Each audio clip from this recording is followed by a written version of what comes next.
Hey, hello, balik lagi di channel Spoiler Moon dan kita akan cerita lagi tentang kisah hidup Fang Yuan gitu ya.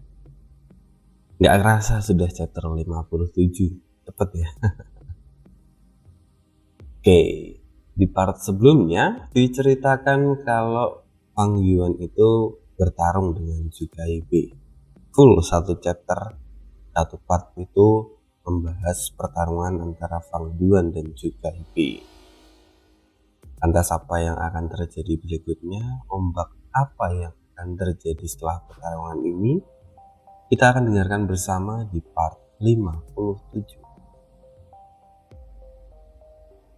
Setelah pertarungan Fang Yuan dengan Zhu Kaibei, Fang Yuan menjadi topik hangat yang dibicarakan semua orang di kota Shang. Bagaimana tidak, Zhu Kaibei adalah pemegang tahta di arena pertarungan.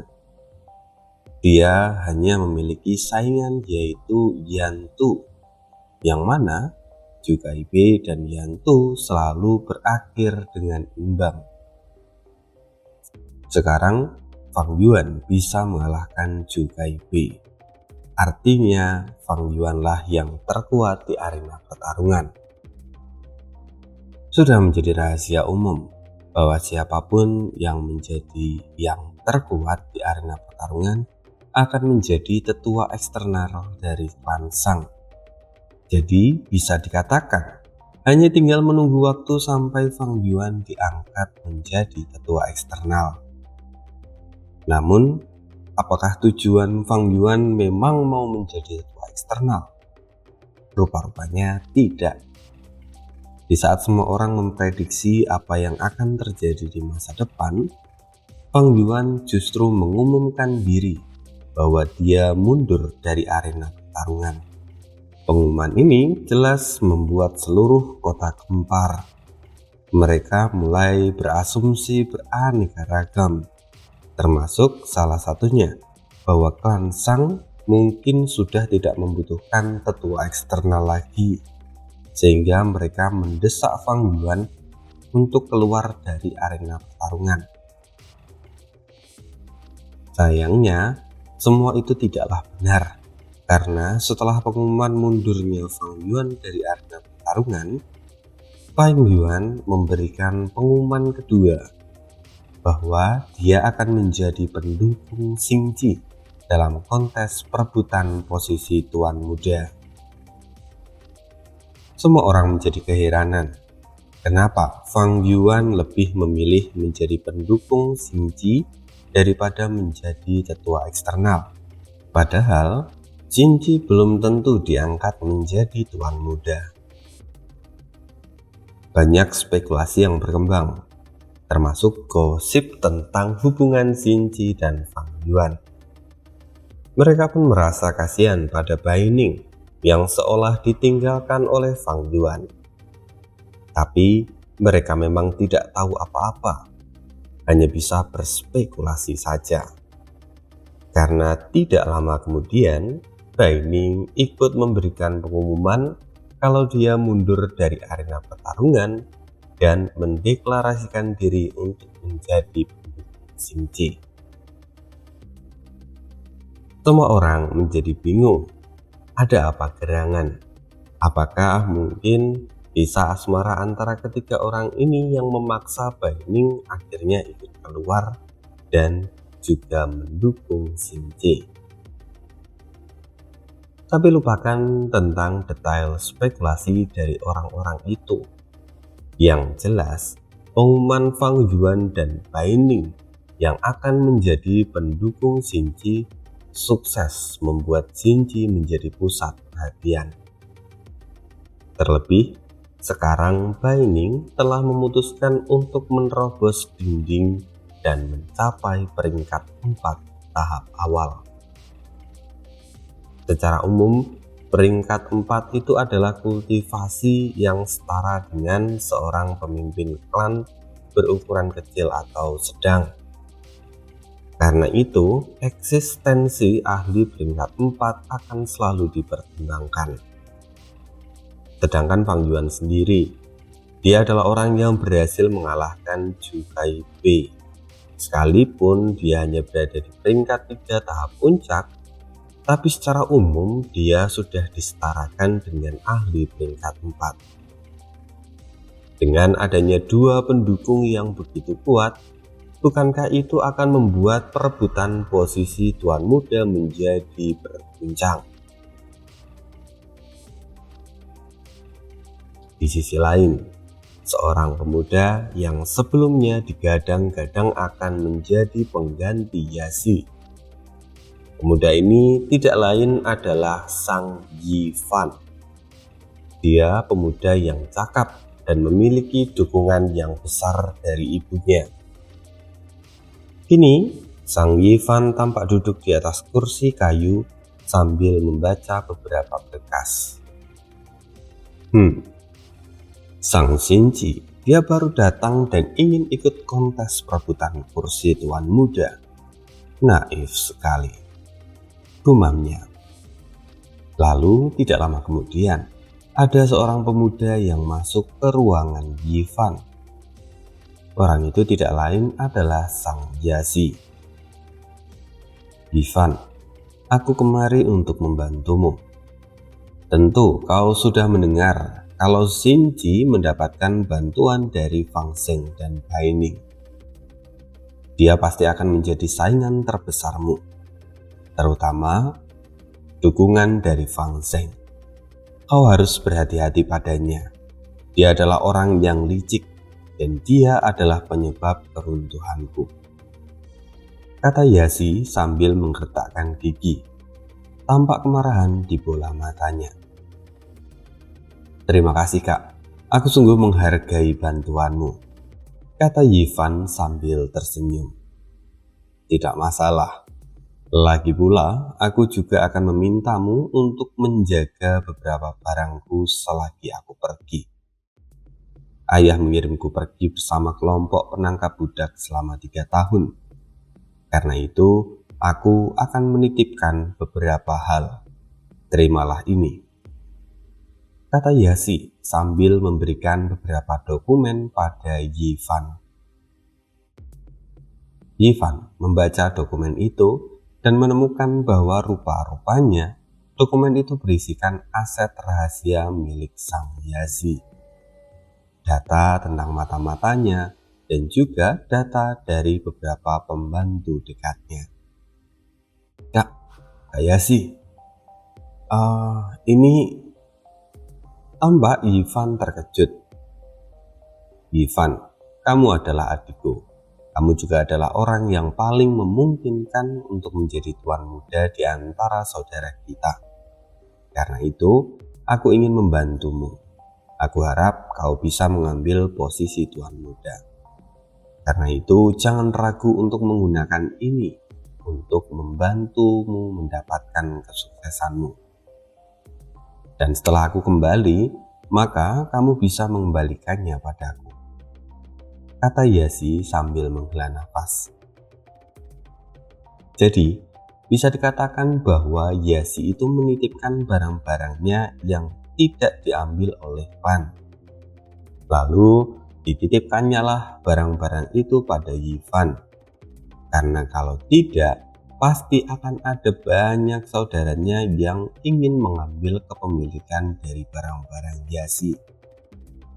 Dengan menitipkannya kepada Yifan, Yasi berpikir bahwa barang-barangnya akan tetap aman. Setelah menyerahkan semua itu pada Yifan, Yasi pun meninggalkan ruangan itu. Yasi, apa kau pikir aku ini bodoh? Kau ingin aku menjaga pasukanmu? Lucu sekali. Karena kau memberikannya padaku, maka biarkan aku mengambil semua asetmu dan menyerapnya, kata Yifan sambil tertawa seperti iblis. Tidak heran kau menjadi mainan Fang Zheng. Kau sendiri terlalu naif. Keberadaanmu adalah aib bagi klan Shang. Lebih baik kau mati dalam perjalanan, kata Yifan selagi tersenyum. Sekarang Xinji. Jika dia adalah sainganku, apa yang perlu menjadi kekhawatiranku? Satu-satunya keuntungan yang dia miliki adalah rasa kasih sayang ayah yang begitu besar padanya. Tapi berdasarkan aturan klan, ayah pun dilarang untuk ikut terlibat dalam perebutan posisi. Jadi, dia tidak akan mendapatkan keuntungan apapun. Selain didukung oleh Fang Zheng dan Bai Ning, dia tidak memiliki apapun. Pada akhirnya, Xinji masih tidak punya peluang untuk mengalahkanku. Memang benar bahwa posisi Fang Yuan dan Bai Ning itu adalah sebuah ancaman. Apalagi di antara 9 tuan muda yang sekarang menduduki posisi tuan muda, tidak ada satupun yang memiliki ahli peringkat 4 di bawah kuasanya secara pribadi. Bahkan Sang Qiuniu yang adalah tuan muda tertua pun tidak memiliki bawahan peringkat 4. Jika dipikir hanya ada satu orang yang memiliki bawahan peringkat 4, yaitu Sang Tuo Hai. Tapi itu pun bukan bawahan pribadi. Sang Tuo Hai didampingi oleh Master Gu peringkat 4 karena dia mendapatkan tugas untuk melakukan perdagangan keluar kota Shang. Karena itu, Yan Fei meminta beberapa tetua untuk mendampingi Sang Tuo Hai. Jadi pada dasarnya, bawahan peringkat 4 yang dipegang oleh Sang Tuo Hai sekarang itu hanyalah pinjaman dari ayahnya. Karena itu, posisi Xinji yang memiliki 2 kekuatan besar cukup membuatnya menjadi pusat perhatian. Banyak anak Sang Yan Fei yang menjadi iri dan juga takut pada Xinji. Di saat yang sama di Taman Nangyu, saat ini Wei Yang tengah memberikan beberapa pemahaman pada Xinji, Fang Yuan dan juga Bai Ning. Klan Shang memiliki aturan yang ketat, terlebih untuk menentukan penerusnya. Aturan yang diberikan sangatlah kaku, kata Wei Yang menjelaskan. Jika Nona Xinji ingin menjadi tuan muda, maka Nona harus lulus ujian dari klan Shang. Ujian ini adalah sebuah tradisi dan hanya ada satu jenis saja, yaitu ujian perdagangan, sambung Wei Yang. Memang benar bahwa klan Shang memiliki basis dalam perdagangan hingga dapat berkembang menjadi salah satu klan besar di perbatasan selatan. Karena itu, ujian yang digunakan adalah perdagangan. Dari perdagangan, klan dapat menguji serta melakukan evaluasi dari calon tuan muda, baik itu tentang ide untuk mengambil peluang, bahkan tentang bagaimana caranya untuk menangani sebuah masalah. Dengan begitu, kualitas dari calon penerus klan akan terjamin. Sebagai ujian, klan Shang akan memberikan modal 100.000 pada setiap anak yang ingin bersaing memperebutkan kursi tuan muda. Mereka akan diberi waktu selama 3 bulan untuk mengembangkan modal itu. Lalu siapapun yang mendapatkan keuntungan terbesar akan diangkat menjadi tuan muda yang baru, kata Wei Yang. Lalu berapa banyak yang perlu kita hasilkan untuk memenangkan kompetisi ini? Tanya Fang Yuan.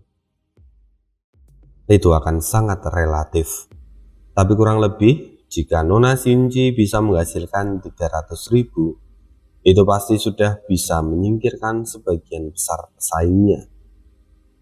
Jika Nona berhasil menghasilkan 600.000, maka akan ada peluang kemenangan. Tapi jika Nona bisa mendapatkan 700 hingga 800.000, maka dia pasti bisa mengamankan salah satu kursi tuan muda dalam penilaian tahunan. Tapi Wei Yang berhenti sejenak. Kali ini hanya ada satu kursi, dan ada seorang calon yang sangat kuat. Dia bernama Sang Yifan. Dia berasal dari keluarga pemimpin klan Tuan, di mana pengaruh ibunya membantu Yifan secara diam-diam. Oleh karena itu, setidaknya dia bisa mendapatkan 600.000 Primeval Stone pada akhir penilaian. Jadi, jika Nona Shinji ingin mengalahkannya, Nona membutuhkan hasil yang lebih baik lagi, kata Wei Yang sambil menghela nafas.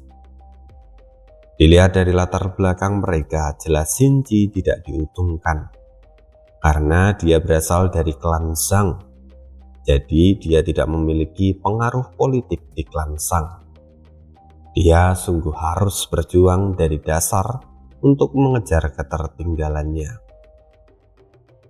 Tapi rupa-rupanya Shinji tidak terlihat patah arang. Dia bahkan bertanya, "Tetua Wei, aku ingin tahu tentang pencapaian terbaik dalam sejarah klan Zhang. Berapa banyak yang pernah dihasilkan oleh seorang tuan muda pada seleksi tahunan?" Wei Yang mengerutkan keningnya, tapi dia kemudian berpikir sejenak. Jika bicara tentang pencapaian tertinggi, hanya sedikit orang yang bisa melebihi 800.000 Primeval Stone. Bahkan tidak lebih dari 20 orang jumlahnya. Salah satunya adalah pemimpin tuan muda sekarang, Sang Tuohai. Dalam penilaian terakhir, dia berhasil mengumpulkan 890.000. Dan itu saja sudah menyebabkan keributan besar. Selain itu dulu, ayahmu juga berhasil memperoleh 920.000. Pencapaian ini pun masuk dalam catatan sejarah klan Zhang. Tapi jika bicara yang tertinggi, jelas itu bukanlah ayahmu. Dulu ada seorang tuan muda, Sang Guicai namanya, yang mana dia memiliki bakat yang luar biasa. Dia bisa memperoleh 1.110.000 Primeval Stone. Tapi sayang, dia tidak sampai memimpin klan Zhang karena mendapatkan bakat fisik 10 ekstrim. Dan karena itu dia tidak bisa bertahan lama. 920.000 dan 1.110.000. Gumam Shinji, seolah-olah dia memiliki tujuan baru untuk digapai. Lagi pula, memang Shinji memiliki bakat yang luar biasa dalam berbisnis. Jadi, ini seolah menjadi tantangan untuknya, agar supaya dia bisa memperoleh hasil yang lebih tinggi. Melihat ekspresi Shinji, Wei Yang pun menjadi tenang. Dia seolah melihat gambaran Yan Fei saat masih muda. Karena itu dia pun tersenyum lalu berkata, "Baiklah, aku sudah mengatakan apa yang harus kusampaikan. Karena itu aku harus pergi sekarang. Tapi ada satu pesanku untukmu, Nona. Saat ini kamu menjadi pusat perhatian di seluruh klan Zhang. Karena itu jangan pernah berpikir untuk mencari jalan pintas atau celah untuk melanggar aturan. Percayalah bahwa tidak ada akhir yang baik pada tuan muda yang mencoba untuk berbuat curang di masa lalu." "Terima kasih Tetua Wei, aku pasti akan mengingatnya," kata Shinji sambil mengepalkan tangan. Lalu Wei Yang pun pergi setelahnya. Sekarang di Taman Nangyu hanya tersisa Bai Ning, Fang Yuan, Shinji, dan juga Xiao Die. Bai Ning tampak mengerutkan keningnya dan berkata, "Menghasilkan 6 kali lipat dari modal yang diberikan dalam waktu 3 bulan. Itu jauh lebih mudah diucapkan daripada dilakukan," kata Bai Ning yang kemudian menghela nafas panjang. Wajah Shinji menjadi serius dan kemudian dia berkata, "Sebenarnya aku punya rencana yang bagus. Setelah beberapa kali aku melihat pertandingan dari saudara He itu." "Oh, Rencana apa itu? Tanya Baining. Aku ingin berbisnis untuk menjual informasi di arena pertarungan. Kita bisa menyewa beberapa ahli untuk mengumpulkan informasi, lalu menjualnya kepada mereka yang membutuhkan informasi itu. Ini jelas akan sangat efisien dan ini bisa membantu para petarung di arena pertarungan. Oh, itu ide yang bagus. Mengapa aku tidak pernah terpikirkan hal semacam itu?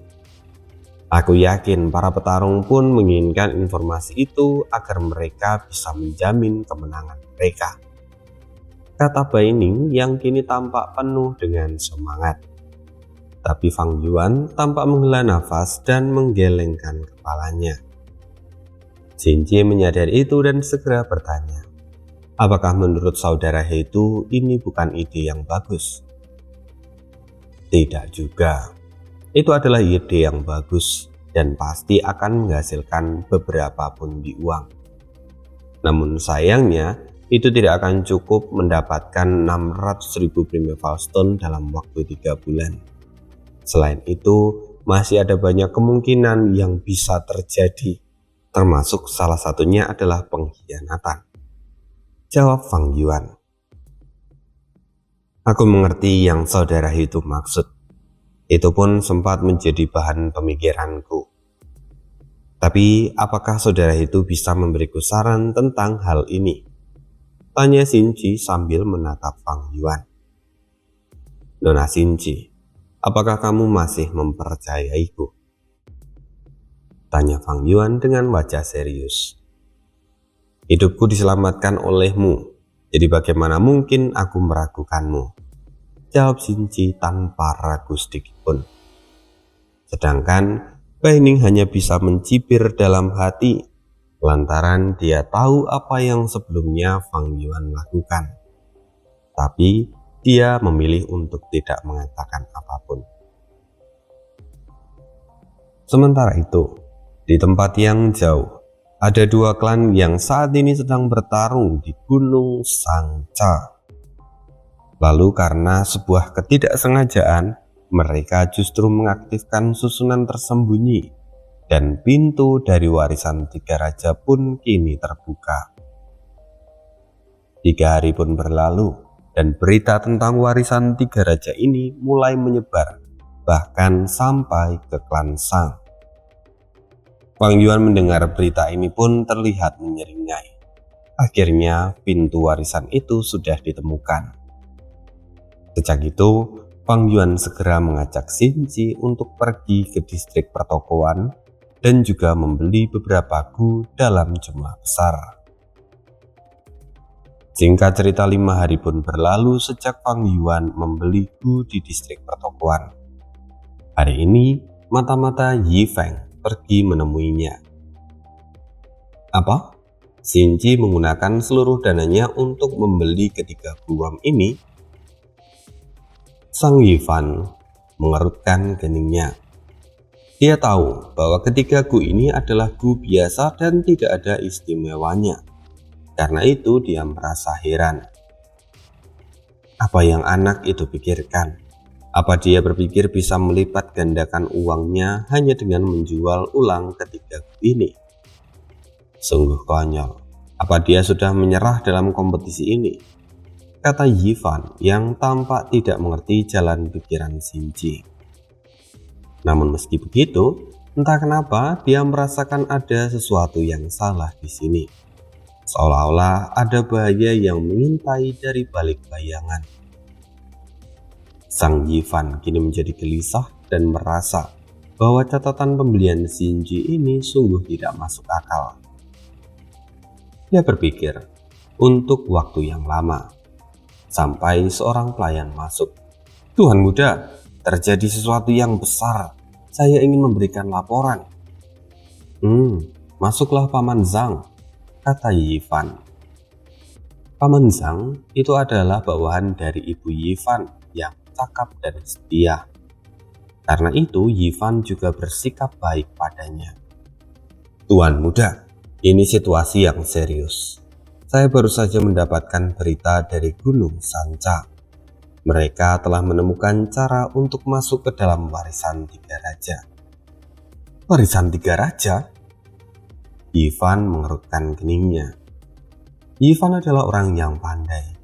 Dia dengan segera menghubungkan kejanggalan yang sebelumnya dan juga kekhawatiran dari Paman Sang.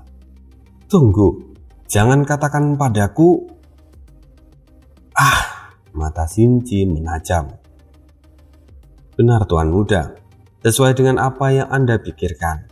Metode untuk memasuki warisan tiga raja adalah dengan menyempurnakan 3 buah gu, yaitu gu perbudakan anjing, gu bangau kertas, dan gu telur meledak.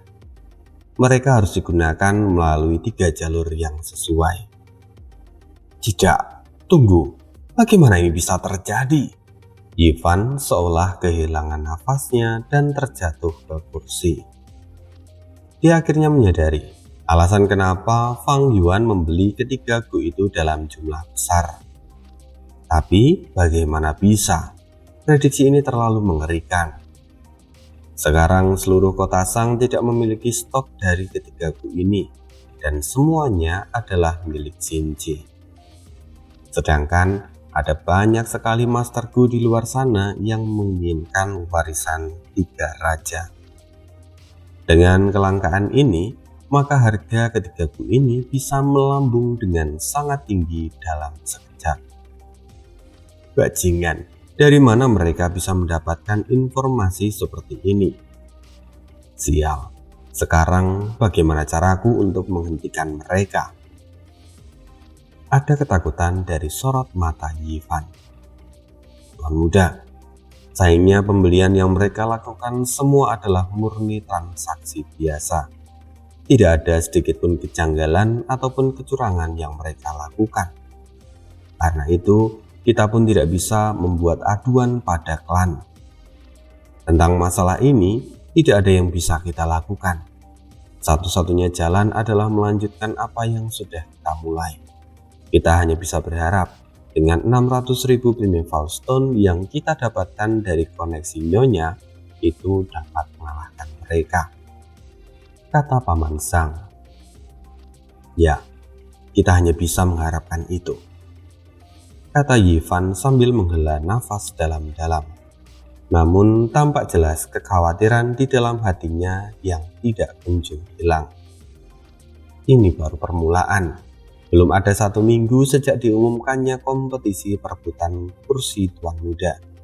Tapi kali ini, Ivan sudah menerima kejutan sebesar ini. Ivan mulai kehilangan rasa percaya dirinya. Sejak diumumkannya metode untuk memasuki peninggalan tiga raja, Xinji dibanjiri permintaan dari ketiga gu itu dari para Master Gu.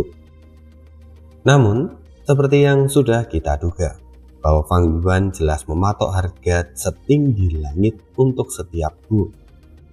Bahkan, gu perbudakan anjing peringkat 1 dijual setara dengan gu peringkat 3. Harga ini memang terasa mencekik, namun jika dibandingkan dengan kesempatan untuk mendapatkan warisan ketiga raja, ini bukanlah sesuatu yang mahal. Karena itu, banyak orang yang meski tahu bahwa harus menelan pil pahit ketika membeli gu ini, tapi mereka tetap membelinya. Dalam waktu singkat, penjualan Xinji meningkat terus. Ini baru hari ke-10 sejak kompetisi dimulai, dan Xinji sudah mendapatkan 300.000 Primeval Stone dari 100.000 modal miliknya. Itu sungguh adalah prestasi yang tidak pernah terjadi sebelumnya. Wajah Xinji pun tampak sangat gembira. Namun, tidak hanya Xinji, modal untuk membeli gu itu juga berasal dari Fang Yuan dan Bai Ning. Karena itu, mereka juga mendapatkan keuntungan yang besar. Jika ditotal keuntungan dari ketiga orang itu, sekarang mereka sudah mendapatkan 2.400.000 Primeval Stone hanya dalam 10 hari. Karena itu, Bai Ning pun kini ikut menjadi kaya mendadak. Saudara Hito, terima kasih banyak. Dengan 300.000 ini, aku bisa melaksanakan rencanaku dengan lebih mudah sekarang, kata Xinci sambil tersenyum. Tidak perlu khawatir. Kali ini kita bisa mendapatkan banyak keuntungan karena pihak lawan lengah. Tapi hal baik seperti ini tidak akan berlangsung terus-menerus. Mulai sekarang, bisnis apapun yang kita lakukan tidak boleh gagal, agar kamu bisa mendapatkan posisi tuan muda. Jadi, kita harus melakukan persiapan dengan matang, kata Fang Yuan. Mendengar semua itu, wajah Xinci pun menjadi serius dan kemudian dia mengangguk. Kamu benar. Selain itu, selama 2 tahun di sini, aku hanya memiliki kalian yang mau membantuku. Aku hampir tidak punya koneksi apapun dengan pihak luar. Aku harus meningkatkan cakupanku. Nona Xinci, aku sebelumnya mengatakan kalau aku akan membantumu mendapatkan posisi tuan muda.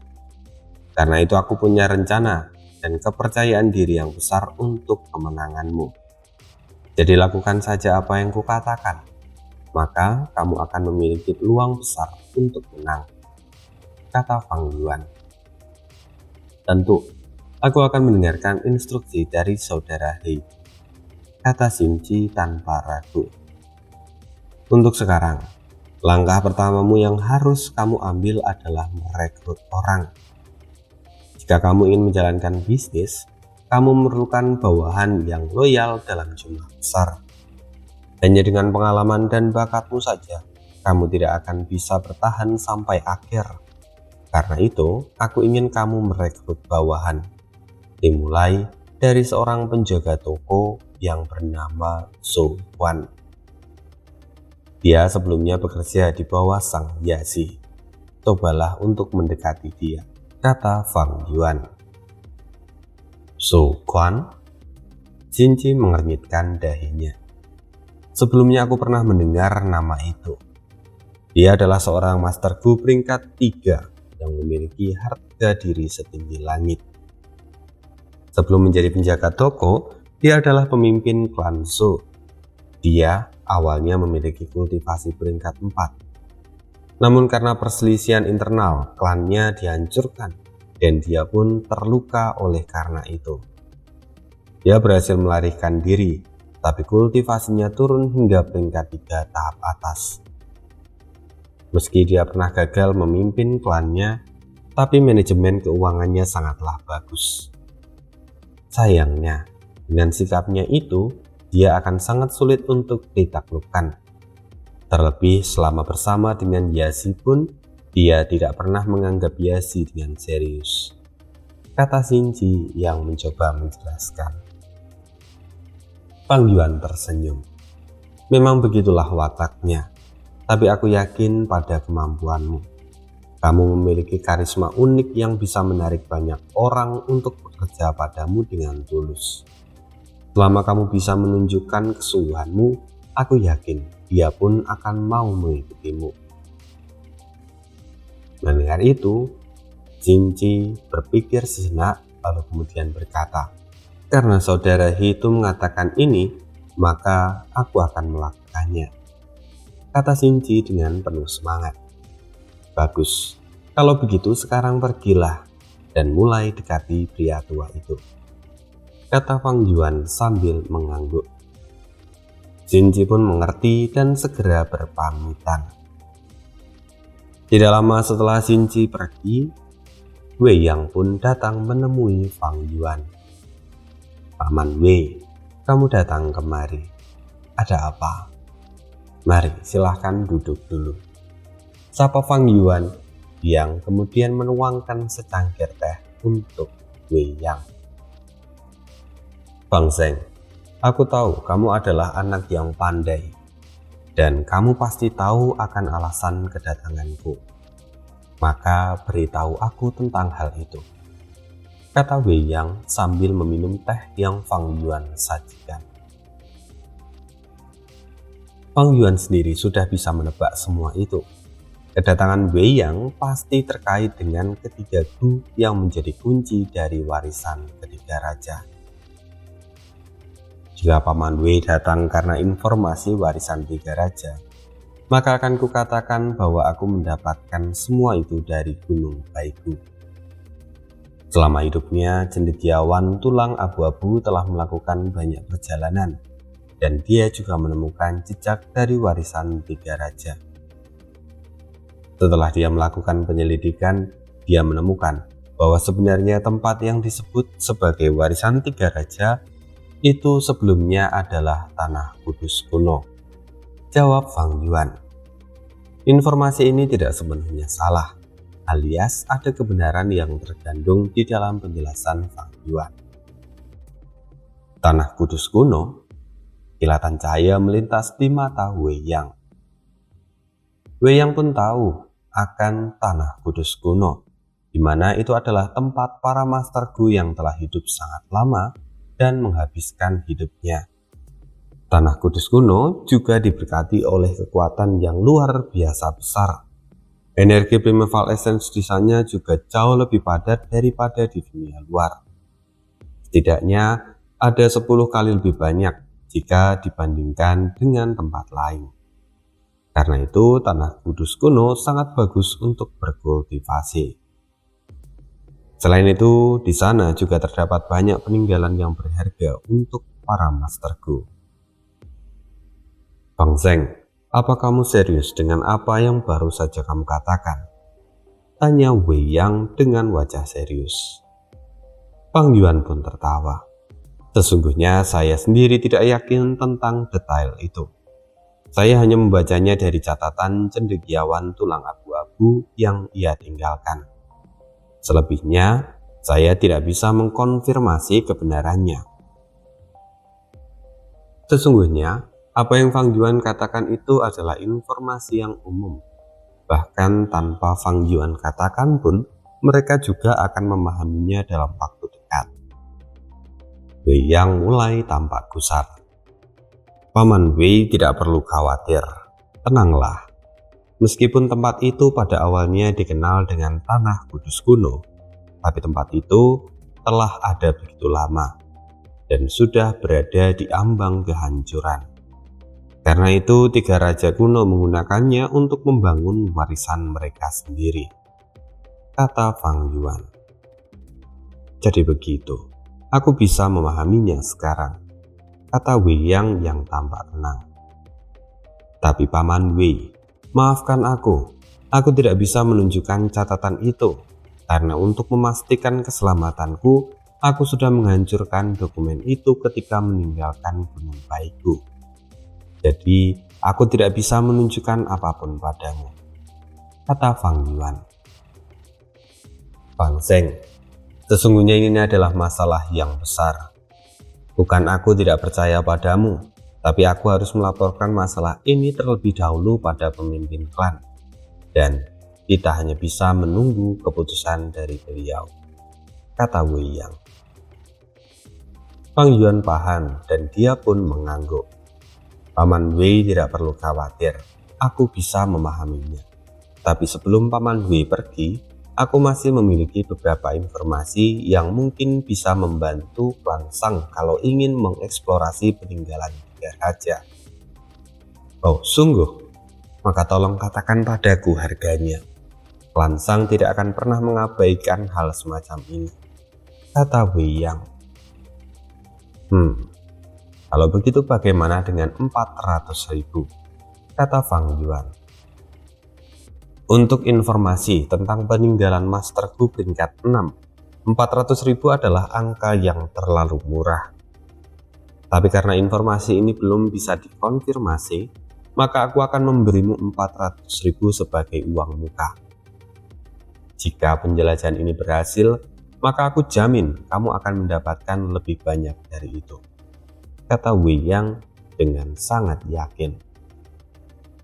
Jika memang begitu, maka aku akan percaya pada Paman Wei, kata Fang Yuan sambil tersenyum. Setelah itu, Fang Yuan pun memberikan rincian pada Wei Yang, sehingga Wei Yang dapat kembali ke Yan Fei dan mereka segera membentuk beberapa tim penjelajahan. Keesokan harinya klan Shang mengirimkan 3 tim. di mana setiap tim setidaknya memiliki 3 orang tetua sebagai pelindung. Beberapa hari pun berlalu dan informasi yang diberikan Fang Yuan terbukti akurat. Oleh karena itu, Wei Yang datang lagi dan memberikan hadiah yang lebih untuk Fang Yuan. Berkat Fang Yuan ada banyak sekali kematian yang bisa dihindari. Jadi itu menguntungkan untuk klan Shang. Tapi sayang, Fang Yuan adalah iblis. Setelah menerima hadiah itu, dia pun pergi ke tempat Li Ran. Dia memberikan beberapa informasi tentang tanah warisan 3 raja. Sehingga beberapa hari berikutnya, klan Wu pun ikut bergerak ke Gunung Sancha. Berkat 2 kekuatan besar bertemu di satu titik, pertempuran tidak bisa dihindari dan banyak pertumpahan darah di sana. Kegaduhan ini pun segera menyebar ke seluruh benua, sehingga klan-klan besar lainnya pun ikut datang ke Gunung Sancha. Mereka semua bertarung dan melakukan penjelajahan untuk mendulang harta dari peninggalan 3 raja. Sayangnya, mereka ini hanya mengambil kulit luar dari warisan yang sesungguhnya. Setidaknya ada 1000 jebakan yang tertanam di dalam tempat itu. Hanya Fang Yuan yang mengetahui segala celah untuk pergi ke sana. Sedangkan para klan besar, jika memang ingin berjuang sampai akhir, mereka memerlukan waktu yang sangat lama. Karena itu Fang Yuan masih tetap tenang dan tinggal di klan Shang. Masih terlalu dini untuk pergi ke Gunung Sancha. Lebih baik mengambil manfaat dari upaya orang lain sembari menjaga kekuatanku sendiri. Ketika mereka berhasil menghilangkan penghalang dan membersihkan rintangan, di saat itu aku akan mengambil keuntungan yang sesungguhnya. Untuk sekarang aku akan fokus menyempurnakan Gu dan memperkuat diriku sendiri, kata Fang Yuan yang telah menyusun strategi dengan baik. Sekarang Xin Ji berusaha membujuk Zuo Chou, sedangkan Fang Yuan memilih untuk berkultivasi. Dan sampai di sini dulu cerita hari ini. Terima kasih dan see you again di next video. Sorry kalau misalnya suaranya agak cadel, karena sariawan pas di bawah lidah gitu, nggak enak banget. Terima kasih, bye.